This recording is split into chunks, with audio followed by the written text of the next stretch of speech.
है जंग में दोनों मुल्कों के बीच। ये जो टेस्ट फायर हुए हैं, 7-8 जो धमाके हुए हैं, और मेरा मेरा मुझे इस बात का इम्कान है, इस बात का अंदाज़ा मुझे एकदम बहुत फौरी तौर पे हो रहा है कल रात से, जब जब से हम इसको ट्रैक करें इस खबर को।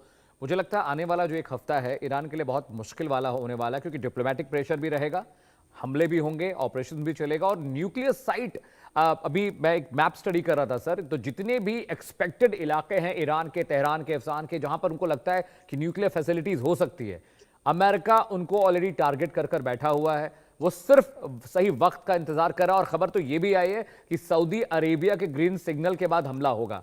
तो ये ग्रीन सिग्नल किस तरह का है, सऊदी अरेबिया की भूमिका इतनी क्यों खुफिया लग रही है, क्यों इतना डाइसी सा मामला लग रहा है कि एक दोस्त दूसरे दोस्त को ही मरवाने के चक्कर में पड़ा हुआ है। चलिए, शिया और सुन्नी की लड़ाई है, जैसे कि हमारी जो मेहमान है पाकिस्तान से वो बता रही हैं, लेकिन फिर भी मानवता, थोड़ी सी ह्यूमैनिटी तो थोड़ी सी होनी चाहिए सर।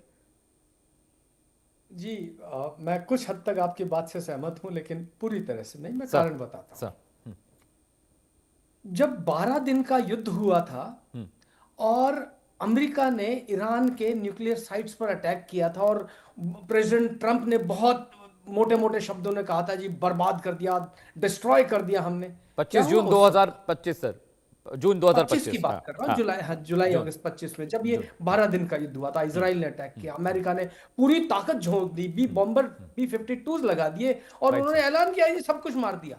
उसके तुरंत बाद खबर आई कि जी उनके जो न्यूक्लियर वेपन्स और उनके एसेट्स थे वो तो कुछ समय पहले ही निकल के चले गए थे। और ईरान के जो नीचे सिटी बसी हुई है, जहां पर उनके एसेट्स रखे हुए हैं सेफ, वो आज भी वहां मौजूद है। Right sir. इजराइल और अमेरिका के जो स्पाइज है वो आज भी ईरान में मौजूद हैं। तो ऐसा नहीं है कि उनको नहीं मालूम कि कब और कहां बर्बाद किया जा सकता है, लेकिन क्या ये सही वक्त है?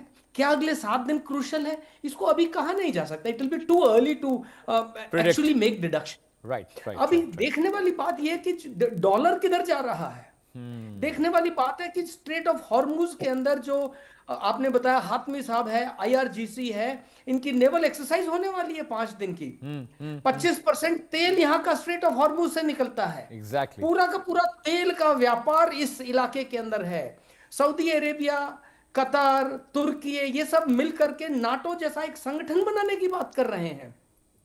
ऐसे हालात के अंदर क्या अमेरिका ये रिस्क लेगा कि खमनेई को मारते या ईरान को बर्बाद करने की बात करे?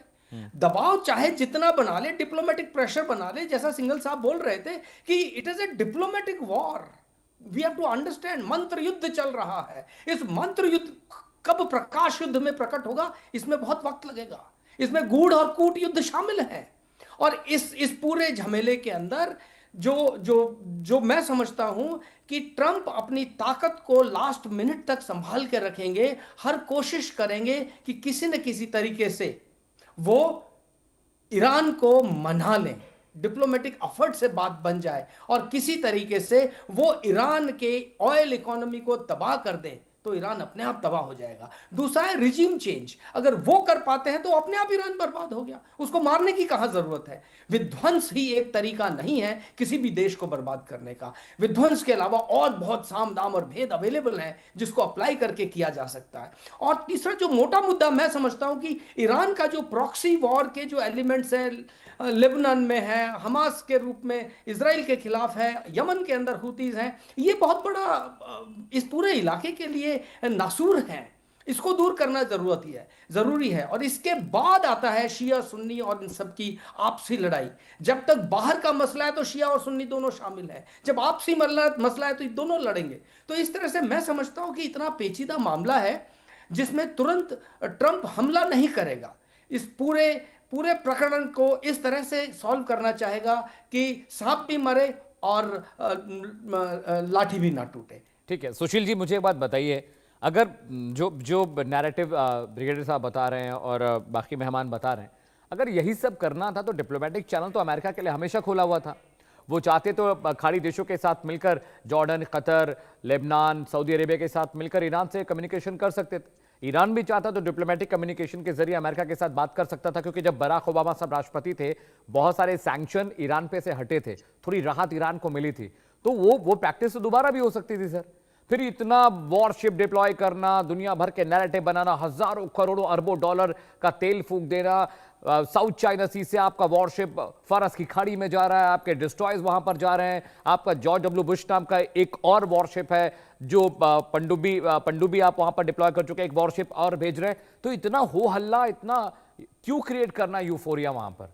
अगर बातचीत से चीजें हो रही थी और ईरान इतना समझदार मुल्क है, तो मुझे नहीं लगता कि अमेरिका के पास डिप्लोमेटिक कम्युनिकेशन की कमी है या उनके पास मीडिएटर्स नहीं है देखिए बात बात करने के ये लिए। ये आप इसमें एक फैक्टर भूल रहे हैं, वे प्रेसिडेंट ट्रम्प हैं। अगर आपको याद हो कि पहली टर्म में उन्होंने ही जो एग्रीमेंट था, जॉइंट एग्रीमेंट था, न्यूक्लियर एग्रीमेंट, उसको जो खत्म किया था प्रेसिडेंट ट्रम्प ने ही किया था। अच्छा भला चल रहा था सब कुछ, जी। लेकिन उन्होंने आगे कहा कि नहीं, हमारे साथ तो बड़ी नाइंसाफी हुई है, और सब किया धरा प्रेसिडेंट ट्रम्प का ही है।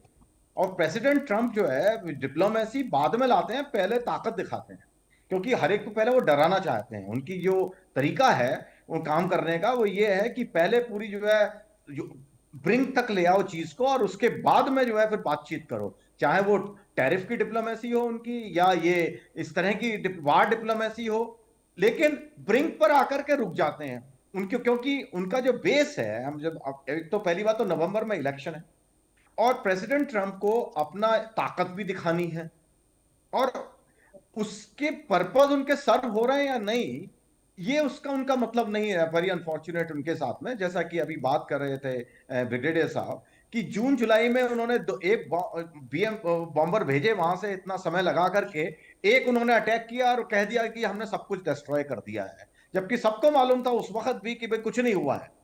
और ये फिर ये भी मालूम था कि ये 6-8 महीने के बाद फिर ये सिचुएशन आएगी। लेकिन प्रेसिडेंट ट्रम्प है, तो उनको ये आदत है मेरे ख्याल से, तो इसलिए हमें ये वेरी अनफॉर्चुनेट सिचुएशन देखनी पड़ रही है।